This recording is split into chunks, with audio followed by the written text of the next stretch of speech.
कौन क्लास में पढ़ते हो? 10 क्लास में। What is your name?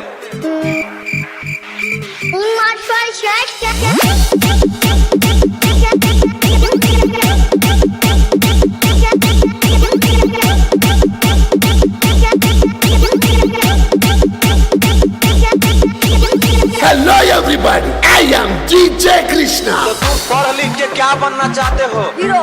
Hero? तो आदमी डॉक्टर बनता है, इंजीनियर बनता है, तुम हीरो क्यों बनना चाहते हो? हीरोइन के साथ चुमा चटी लेंगे, कमर हिलाएंगे, ऐसे करेंगे।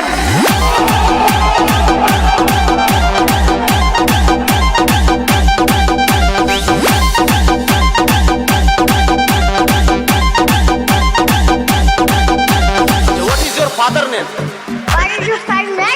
और फादर मतलब? मम्मी। मदर मतलब? पिता। और ब्रदर मतलब? Burger.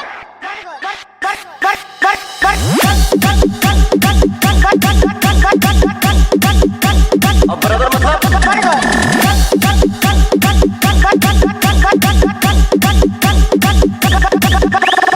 Remix by DJ Krishna.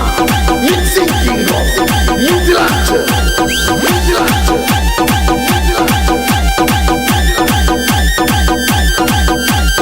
अच्छा बाबू, फुटबॉल खेल रहे थे तुम लोग? हाँ। तो फुटबॉल क्यों खेल रहे थे? रोनाल्डो बनेंगे, आईपीएल में जाएंगे। तो तुम क्या बनना चाहते हो? मौसी। मौसी? तो तुम भी फुटबॉलर बनना चाहते हो कि क्रिकेटर? फुटबॉल। फुटबॉल बनना चाहते हो? कौन सा तुम प्लेयर बनना चाहते हो? बीमार। बीमार। कौन सा तुम प्लेयर बनना चाहते हो?